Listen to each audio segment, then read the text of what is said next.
Yeah, I mean, Carl, thanks very much for the invite to do this. And it's great to talk about this, especially to other podcasters, because like you mentioned, I started in magazines years ago. And like you say, they kind of imploded. So when it looked like that might happen again to like the next part of media that I was in, it was kind of more of a sense of trying to figure out if that was really going to happen, right? So it was sort of, it was just over a year ago, and I, like most people, started to explore this and started to look at how ChatGPT can teach you to code. I think it's a bit of a stretch to say that I learned to code, but I think like a lot of people have found you can kind of code with ChatGPT, right? So you're not really coding as such, even though, to be fair, like you are intensely repeating things, right? So you ask it a question, it gives you some code, you check that, you go back, you give it the error, you go back. So there is some sort of process to that, but you're not coding from scratch. And I would never be able to do that. But it started with that sense of like, okay, so AI is here. Will it be able to do my job? Was kind of the question that I was asking it. And to some extent that was true, right? Like, so in about a month, I was able to code in Colab, which is like Google's free coding service, kind of is like Google Docs, which I'd never used before. So it's basically like a Google Doc, but coding, and able to produce something that produced like a 10-minute podcast automatically. And when I say automatically, you have to set it off, but essentially you can kind of choose what, your involvement, but really does it automatically. But the interesting part about it, which I think a lot of people have found in the subsequent year, was that it wasn't engaging or interesting or exciting for people to listen to, right? And I think that's what people are coming up against more and more with AI tools, is this sort of wonder of what they can do. And now, right, that was a year ago, and the quality of the podcast that you can produce now automatically is better, right? So they are getting slowly better. And I mean that from and when I say automatically, it's producing the script, it's finding the stories online, it's then creating voices, it's then stitching it all together in an MP3. So it really is kind of automated in that sense. But the engagement or the enjoyment that people get from that kind of completely AI content is not quite, I think, what people prophesized like over a year ago. And that's good. That's good for everyone on this call. Why do you think that is? But I'm just curious, so why is it? Because it doesn't sound good? Because it's missing some kind of human component?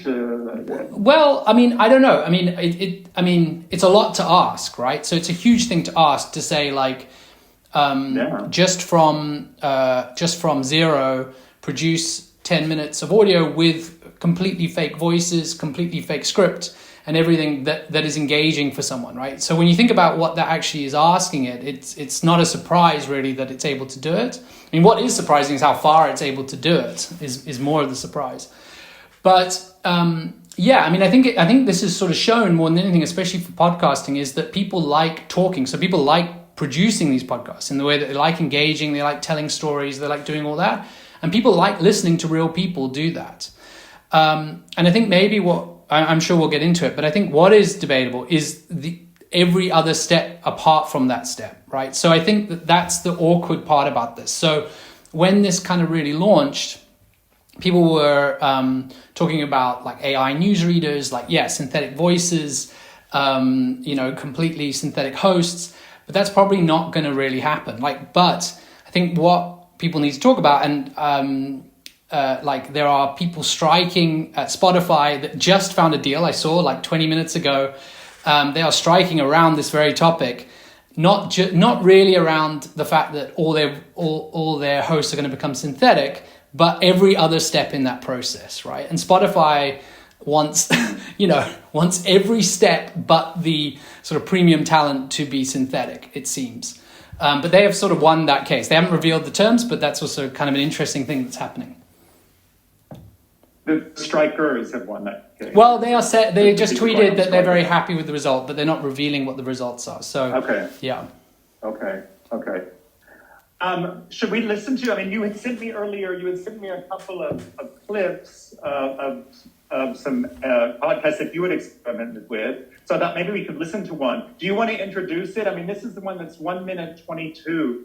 Does it need an introduction? Do you think we should just play it and see what people think? Yeah, well, I mean, I can introduce it, right? I mean, the thing to remember about this is that it's scraping just news, like African news, right, in a most vague sense. So basically what it does is, and this is becoming, and news sites increasingly are shutting your ability to do this down, right? But at the moment, it just speaks to Google News and it scrapes the top like African politics news stories, and then it builds a script with 3 characters that I've given like rough personalities in terms of like one is positive, one is negative, one kind of is always trying to predict the future and look ahead. And then it gets them to talk to each other and then sends all those lines off to 11 labs and then pulls all those lines back and stitches it together. But what's interesting about this intro is that like they are trying, so the script is trying to sound human, which is kind of interesting, right? So they're trying to like introduce themselves in a way that's human. And I think what we found more and more is when AI simulations, especially at the moment, are trying to do that, it sounds almost more fake and more kind of creepy. But kind of fascinating, because a year ago, they weren't able to do this. I mean, that's the thing. So when you fed the exact same code to ChatGPT a year ago, they really could not make small talk, if you like. And now they sort of can. So yeah, so that's kind of an interesting thing. And so when with this clip that you sent me, when did you do it? About a month ago. Maybe I should say, just as a disclaimer, is that the idea of this whole thing was not to create something that is perfect, right? So the whole idea is that none of it is edited after the fact. So the kind of idea of it is not to be like arrogant in that sense of like, yes, AI can do this, it's better than everything. It was more just to kind of be more of a litmus test in where it is at the moment. Hello, esteemed listeners. Welcome to another enlightening episode of Africa Loves Politics. I'm your host, Amina Ahmed, always excited to share stories and insightful conversations with you. And I'm your co-host, Will Adams, always ready to debunk the myths and puzzles, gripping onto reality with a tight fist. Will, remember when we were kids, hopeful and bursting with dreams to change the world? I see that same zeal today, not in the child, but surprisingly, in an entire nation. Yes, Ghana's politics has indeed come a long way. Sounds eerily similar to my university days when I used to advocate for a third-party system in student elections. Quite the activist you were. Now, let's remember how we got here. As of today, January 17th, 2024, Ghana seems to be moving in the same direction. We've been closely following the rise of the new force, a potential game changer in Ghana's political sphere. A third party in a system dominated by the National Democratic Congress and the New Patriotic Party, thanks to Ghana's Political Parties Act back in 2000. Seems like a breath of fresh air. Okay. What do you guys think? Was that convincing? If you that just came up in your pod feed and you listened to it, what would you think? Mina. Yeah, thank you for the opportunity. So if I was listening to it for the first time, I wouldn't think that it's AI voiced.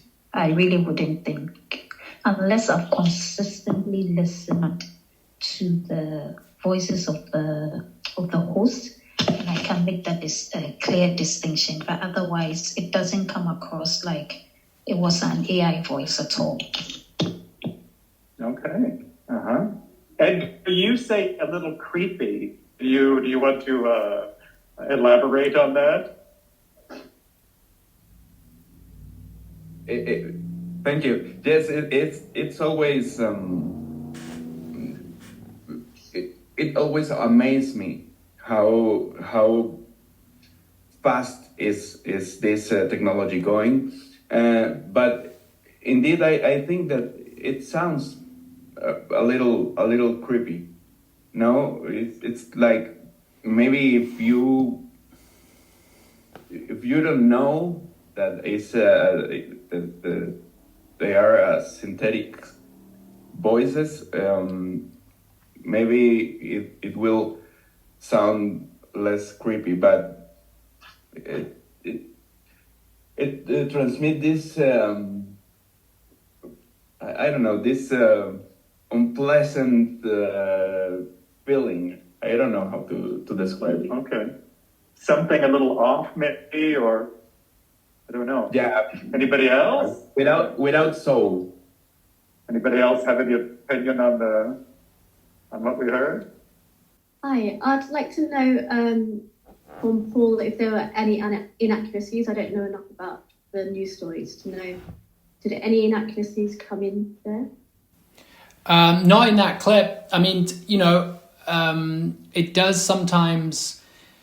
It's actually interesting. Like, without getting too technical, what happens is that the way, if you give it an article, right, and just say, please summarize this article, it usually chokes. So it doesn't understand. It can't process that much and then convert it into a script that seamlessly, right? And then mistakes were arising like really, really easily. So then I put in a step where it takes an article, so say it's like 1,000 words, and then it converts that into 20 facts. And then it takes those facts, and then it says like the first segment of the podcast takes those 4 facts and converts that into a section of script.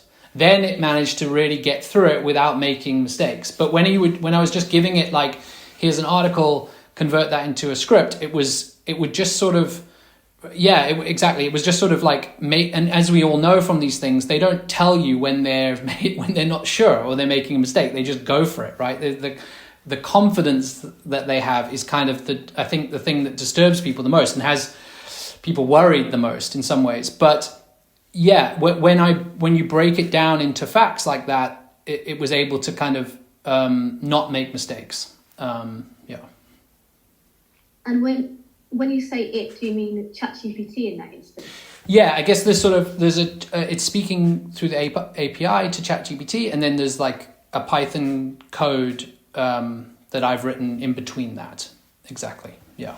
After ChatGPT has converted it into a script and it's broken down. Yeah, so it's basically speaking. The code is speaking to when it needs a script to ChatGPT, and when it needs voices, it speaks to 11 Labs.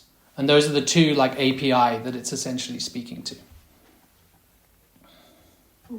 Hey, Paul, Edgar had a question, a follow-up. He said, can you adjust the speed at which the people or the voices speak?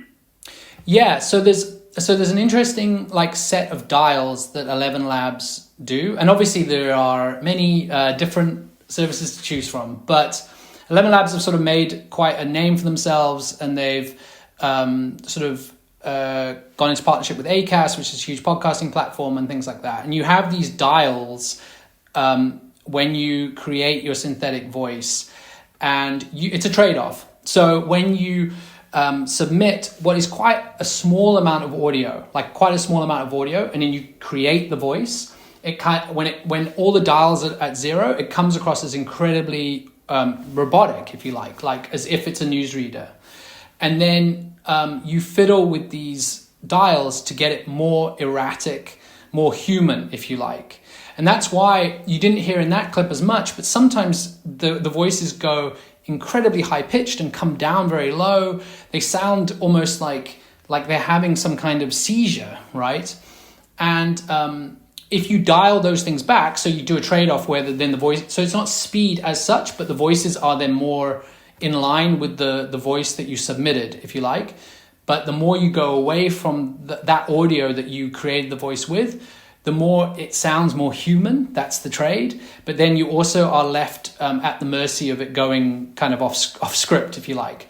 But like to say that, like Site in Zimbabwe, they do like a daily news show with a synthetic newsreader called Alice.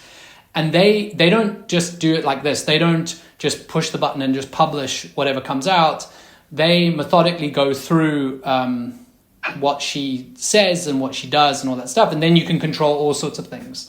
But the idea of this experiment was to kind of make it so this is the least amount of time. Like, because at the moment, if you spend a lot of time sort of fine-tuning that on a second-by-second basis, then you can actually spend loads of time doing it. But the idea of this was to more like get a sense of what is possible with no time, if you like. Yeah, I think people are very interested in some of these technical aspects. Ruth has asked you, Paul, if you can tell us what kind of AI you use for the certain steps. So what were the different tools that were involved in pulling that? Because you've named 11 labs, maybe the ChatGPT. Maybe you can list the ones that you use to put that together. So those are the two big like APIs, if you like. But then there are a number of Python packages that you use, which I kind of learned how to do through this whole process, and they do things like scrape the news websites, so you've got these things, and maybe the best way to describe them is they really are just like lines of code that you load and then access. I think it's a bit technical to get into here, but maybe we can, if someone wants to contact me, or we can put my email and that kind of thing, happy to share the code and we can go through it. But really it's like that. If you the thing that I kind of stress with these things is you're trying to break down your creation process into as many tiny steps as possible. And usually each one of those steps has a kind of AI, if you like, or technical component to it. So it's like, and then the prompts as well. You're sort of, yes, you're speaking to ChatGPT, but like people have they are trying to stress that there's a job as like a prompt engineer at the moment. But the prompt that you give ChatGPT to create your script matters a lot, as you can imagine. And the interesting thing is, so the one thing is that it looks, like I said, like it breaks it down into these facts, and then each section of the script pulls on, like, say, the first 3 facts and turns that into script.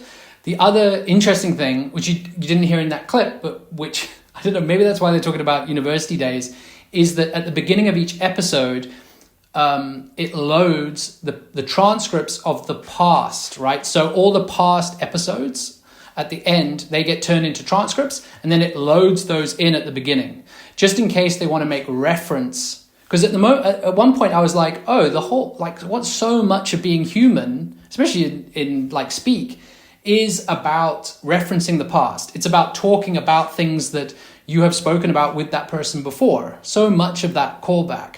And if that is missing, then you immediately instinctively think that, oh, this is just a robot. This is just something that's happening in a vacuum. But as soon as something that is synthetic references even a past episode, like, so if they're like, oh, that's like when we talked about Ghana last week. As soon as that happens, then you're like, oh, okay, wait a minute. We're all in this. We're all like producing this together. And that's, to me, that really elevates that kind of human illusion, if you like. Claire has just noticed this thing of maybe it's a terminology thing. She had heard the term prompt editor recently, and she thought that was more accurate than engineer. Because you're kind of, an editor.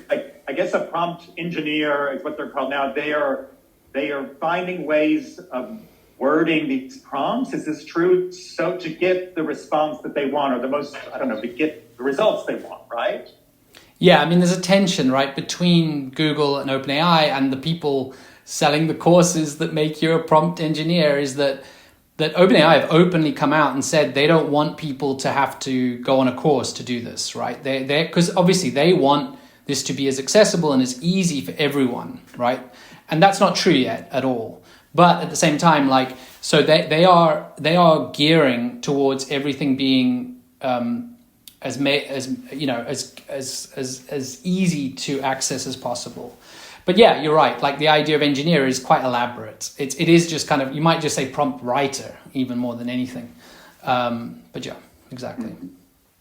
Mm.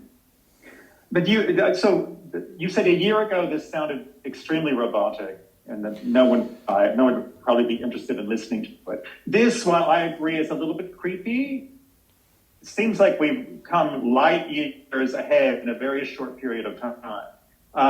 Do you see you don't have a crystal ball, but what do you see coming up in the next 6 months? Is it going to really be to the point where people just will not be able to tell? Yeah, I think so. That's the scary thing. When they released the Sora, the video, so basically OpenAI released they haven't released it to the public, but they released their demo of their video, like prompt to video service called Sora. And, most people made that comparison that a year ago, almost to the day, we were making fun of the Will Smith eating spaghetti videos that I'm sure you guys saw, where his face is kind of melting and it's all over the show. And people kind of dismissed that of like, call me back in 5 years. And kind of in the space of a year, we've kind of come where I think people thought was 5 years away. And, if you scrutinize those videos, it's always hands. Like hands are very difficult. So some people have kind of weird hands or 6 fingers, and the physics of wind blowing and things like that is difficult. But like when you compare it to a year ago, you're like, wow, this is kind of crazy.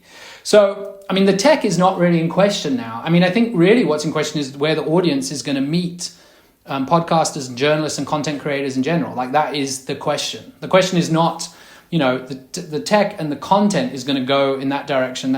And we can't really stop that. But I think, I don't know, look, people have a lot of theories, but it is kind of up for grabs. Like, what is an audience going to accept? What they're going to enjoy? What are they going to want? Are they going to want to watch? It's not long before it's going to be like an entirely AI movie. But will people kind of want to feel that someone was involved? And, I think we all know that that's the case. Like, people are going to want to know a human is involved in the stuff that we're producing. You just have to, the thing that struck me the other day was that like when a robot calls you, right, kind of to sell you something, you immediately just hang up. Like you don't even engage, you don't even think about that. And people still, at least in South Africa, they still have people that phone you because they know that you hang up, and you might listen to them for, 30 seconds or a minute or whatever and be nice to them and that kind of thing. And I think that is a really good lesson around content creation. Like it's kind of, if you just feel something is completely coming at you fake, then you're just like, I don't know if I have to engage with this. I'm not quite sure if I have to or if I need to. Let's talk a little bit about what it means for podcasters and people working in production, because if you were saying that Spotify is interested in really pushing everything to AI except their stars, right, of their shows, what does that mean for people? And I think that's one of the biggest concerns. Is AI this huge job killer? Or can people find ways to find roles in this kind of brave new world? Yeah, it's kind of before my time, but I was listening to this thing by Ira Glass where he was talking about how, before they had Pro Tools and Adobe Audition, the way that you would edit audio was so painstakingly long, right? And he's kind of talked at length about that.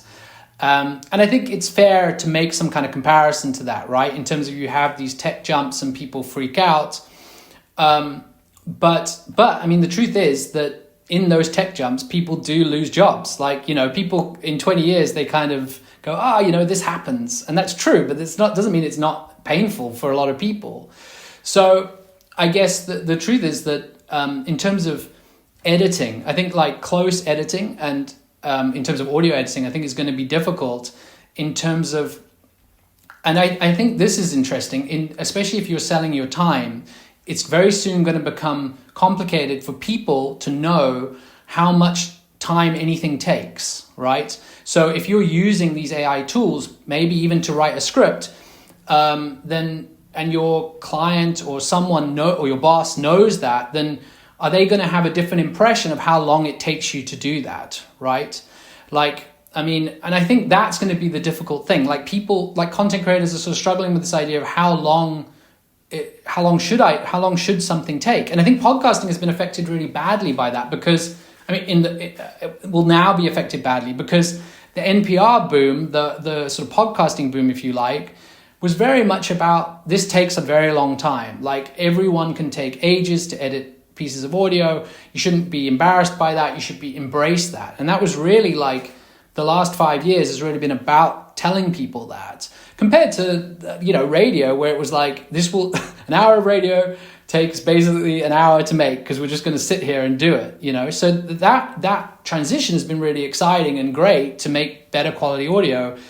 And I feel that it's not like everyone's going to lose their job, but I feel that idea of how long this takes is going to suddenly become very questionable to everyone who's footing the bills for this stuff, right? I see there's a lot of room for concern. I mean, I remember when I started off on radio, there were audio engineers who would sit there with reel. I mean, I'm giving away my age here, but had reel-to-reel tapes, and we were using razor blades to cut tapes, and then to mix anything, it took like 3 reel-to-reel players and an engineer starting and stopping, and those all just disappeared. So it's just the way of technological development.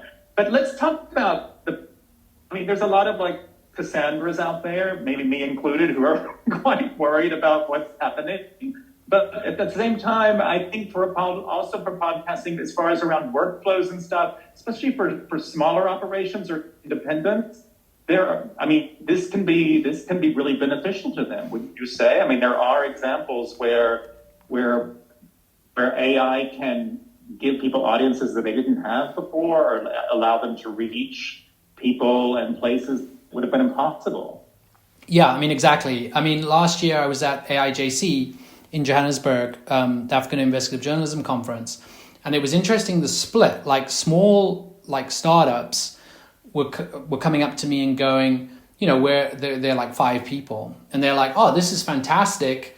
Now we can make a podcast, right? And even if they don't do it how we were talking about, like entirely synthetic, they're like, now this will take fewer hours, so we can actually do it for our small startup, right? We can convert our journalism that we're already making into something. And that they're like excited about this. They're like, right, we're going to turn something that's a 5-person operation into looking like it's a 20-person operation. That's great.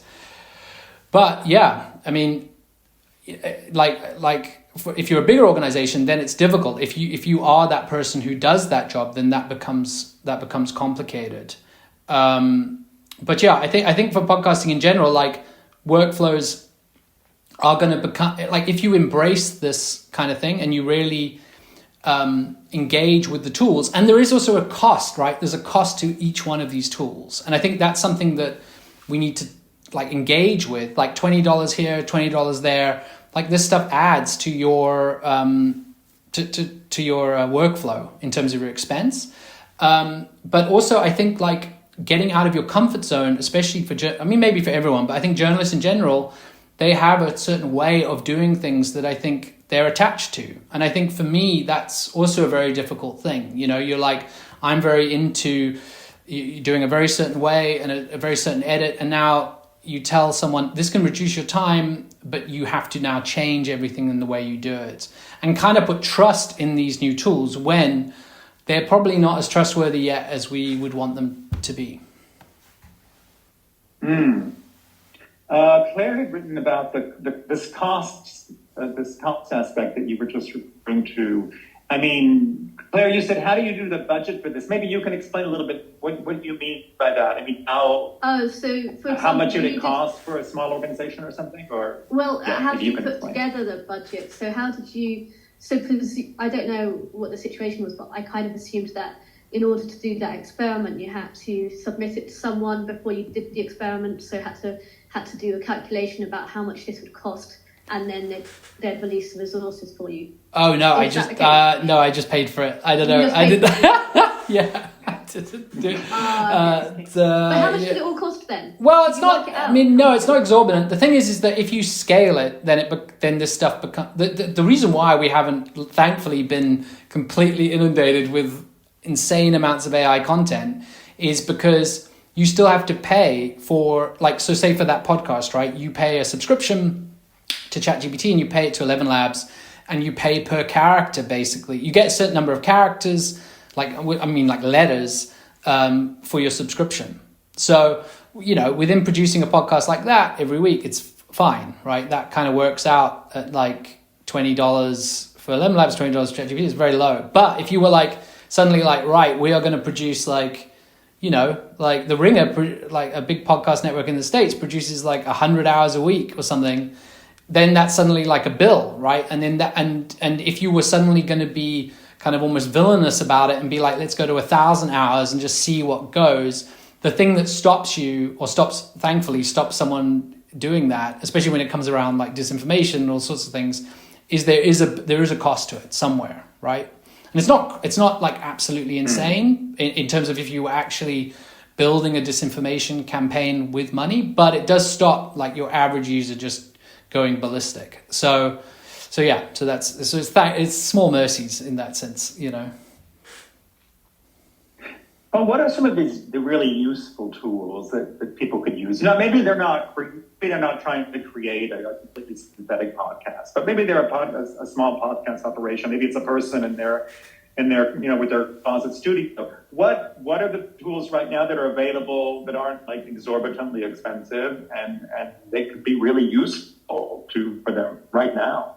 Well, I mean, I think like, I assume people are sort of saying, you know, what they. I mean, I'm sure I'm saying something that people already know, but you know, I think like Descript works very well in terms of transcription, and that is still like an AI process, right? You know, you kind of got to think like that we have kind of lived with these things. I think we were talking about it when we were at the DW conference last year in Bonn, in that like people have to kind of accept that translation, even Google Translate, is an AI process that we've been living with for years. And the AI buzzword of that has made everyone scared, but we've kind of been, you know, people use Grammarly, that comes up a lot as a kind of AI process. So I think those kind of tools work. I think what is useful, and I was talking to someone from Reuters today about this actually, is that like, it's also about knowledge exchange around tools that are working, you know. I think that's something that is going to be the struggle. So, you know, you can kind of give people this set idea of tools that are working, but they're not going to work for very long. And everyone kind of wants that, like, just tell me the tool I need to learn and then I will learn it and then that will be it. But unfortunately, that is just not the case. So it's really about kind of a process of going like, this tool works for now, right? You know, you can pay the subscription for this month, but maybe don't sign up for a year, you know? And I think that's kind of the best advice, right? Is sort of just go like, cool, this works. And there are forums like this, but, you know, I'm really interested in people like sharing. And I think this kind of forum is really good for that, is just sharing like what is working and then communicating when that stopped working for you, you know? Because I think that sort of stuff, that kind of loneliness around that and the repetition of different people having to do that same work process of finding the right tools doesn't need to happen, basically. What do you see? I mean, so workflows can benefit from these AI tools, definitely. What are the biggest concerns you see besides perhaps the job losses and that kind of thing around things like disinformation and that kind of thing? Are those kinds of things around AI things that keep you awake at night? Are you really worried about how do we deal with this kind of technological development that can have quite negative consequences? Yeah, I was actually listening to a Freakonomics episode this morning about like how people are trapped in social media and how most people, when they survey people, they're like, I don't like social media, I want to get off it. And all those people spend an incredible amount of time on social media. And I feel that I am one of those people. I've been talking about how much I hate social media since it came out. And I am becoming an embarrassingly old person about that. I mean, I think the problem with disinformation obviously is real, and I think you know, instinctively, I think we think that people are just gonna people are just gonna unplug. Like people are gonna be like, I can't take this anymore. But I think that's probably not going to happen. I mean, the reality is that even looking at a WhatsApp group now and believing what is in there is kind of over now. It's kind of done. Like, so we're past that already. You know, optimistically, I sometimes think that like trusted news brands are going to really come back in the way that like, even if you're the BBC or Fox News or whatever it is, or DW, if you're very much into your trusted news brand, then you're going to be like, I don't take news from anyone else. I just go for that. That would be maybe a good version, even if you are into very weird news. But I don't know. I mean, the platforms are also not interested in that, right? So they want you to have this like assortment of content, which is kind of counter to that. So I mean, it's going to be up to them. It's going to be up to like YouTube and TikTok to actually do it for you. And like historically, that has not really shown to be a good place to put your faith. But I mean, the thing that like people will be able to do it on their own terms, and you see people actually get like there was something this week that we put in the newsletter around Trump supporters generating pictures of Trump with people of color all around the states, right? And they were pushing it out, and they were saying as their defense, like, what do you mean? I didn't mean this, and it looks very real. And they were saying, you know, it's not up to me to make something, it's not up to me to police what you think, I'm just putting it out there, you know? And if you fall for it, it's kind of on you, you know? And that has kind of always been, frankly, the attitude that we've had around disinformation is it's kind of like up to the user to kind of figure all this stuff out and kind of pick through things and check things. But like, frankly, it's going to get so intense that people are not going to be able to do that anymore. So I know that was quite negative, but like I mean, I'm hoping that I guess my hope is that people will return to their news brands. That's the thing that I'm latching onto, essentially.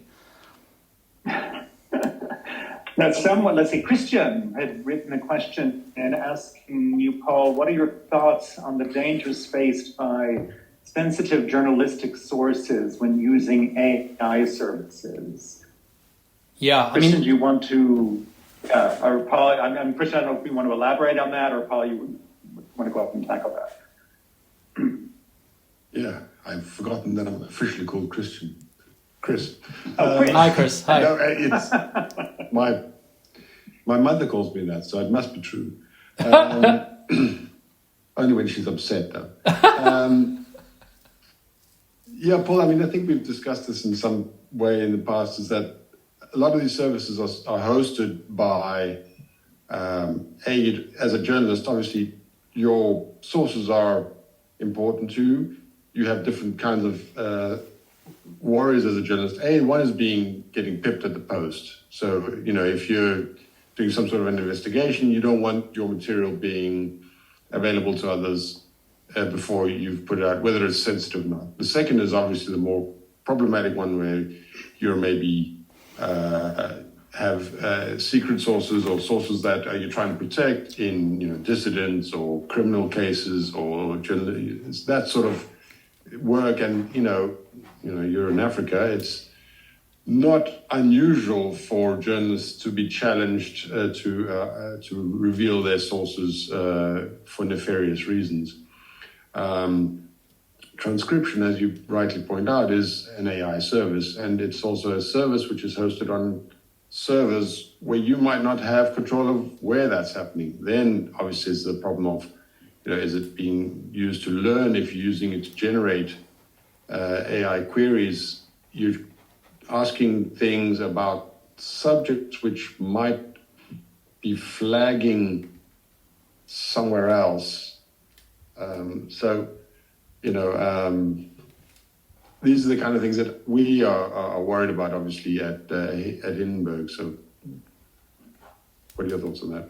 Yeah, I mean, I think it's a good one, and especially around small newsrooms, right? You know, if you're a small newsroom and now you're suddenly sort of enticed by this idea that you can do a bigger investigation than maybe you would have been able to do before because of AI tools, I think the idea of the security is a huge one, right? And that, I mean, we saw a few weeks ago when ChatGPT started to fritz out and was sort of printing, and the New York Times was saying that it was like printing full like paragraphs of its articles. Not that they were already published, right? So that was different. But you're right. I mean, there's a sense that I think, you know, journalists, especially in areas where they are seeing this as like a real boost, they need to be aware of what that means. Like, this is essentially like giving all your sensitive documents away. I mean, even if they don't really get used, it's basically like pushing them into the public domain. And I think there's going to be something, you know, I think people are working on more secure systems, but that's the thing, right? Is that the less people that use it, like Bloomberg went all in on making their own LLM, like and I went to their conference in Cape Town last year, and they are doing amazing things. But at the same time, like, first of all, not everyone is going to be able to afford that, like, at all, right? Bloomberg is 1 in 10 people that could afford that in the world. And also, it's also just that thing of like, that they can afford it, but also other people won't be able to. And, I'm kind of hoping, but to your point of like being pipped at the post, is there going to be, the buzzword as media has lost its juice is this kind of idea of collaboration. And when I was at that Bloomberg thing, it really made me think, like, is Bloomberg going to open this up to newsrooms to be able to use in the spirit of people, not other journalists being able to access it or use it in some way? And obviously, like everyone knows that the smaller your LLM, the less use it gets, just the less competent it is, right? That is the key. So people, when Bloomberg announced that, people were really rushing to like, yeah, we're going to build our own. But frankly, you need a lot of users to kind of make these things work in a way that like you want them to work. So yeah, I mean, it's going to have to come from like some kind of generosity, I think, in terms of journalism, some kind of generosity from the big entities to kind of collaborate in some way that, they, like you say, they are in competition with each other to some extent. Well, and also related to this, obviously, is fact checking. Yeah. It's like if people are using the current LLM models as a basis for creating content without a solid fact-checking, and small organizations suffer very quickly from fact-checking problems already today. And I just worry about how much worse that's going to be when everyone just like casually looks at something up in Google Chat and ChatGPT to check, something other. Yeah, and also that journalistic thing of like maybe not being able to show your workings, right? That's the thing that really scares me, in that like if you get held to task on an investigation, you're like, well, it's because of this, and then because of this document and this person and this thing. But like the more you use like a black box kind of AI system to do that, the less you're going to be able to like back it up, even if you're right, which is scary. That's the scary part. And the bias is built into those AIs. Yeah. Yeah, I would, you use the word bias, and that's, we're coming on the hour here, but I wanted to address this issue of bias because it's been in the news a lot, and about AI and your Substack, you had addressed this just recently, Paul, and the New York Times on their podcast Daily devoted there's episode today to this problem with Google's Gemini AI release and its problems, but reverse bias, basically. So we've talked about how, or you have talked about in the past, about how when you had give me an example, or show me an image of someone, of the CEO. This is maybe not what you did, but let me give it. Usually it's often a white man, right? And it's very little diversity. You have other examples that are similar to that. So it seems like that bias is built into it, probably because the AI is just scraping the internet, and the internet is, I guess, inherently a biased space. Now, Google has gone in and tried to find a kind of a solution to that, to add more diversity and inclusion. It seems like, I don't know what you can call it, went overboard, but it's made a lot of people upset because it's also given images that are not correct in a way that you can say, show me images of the American founding fathers. It will show images of men who are black, which was not the case in 1776. So do you see a way to address this? Is this a problem that is unsolvable right now, or is just going to take a lot of different iterations to try to deal with this problem? Yeah. I mean, I said in the newsletter, but also it's like the world did not go crazy. I mean, the bias towards people of color has been in AI for like over a year, and no one like Gemini within 2 days shut their image creation service down to be able to produce any images of people at all, right? So it can produce sunsets now, basically. No one did that a year ago when people were like, oh, this doesn't. So the fact that this is overblown is kind of pretty crazy, right? It's like, I mean, it is white fragility working overtime.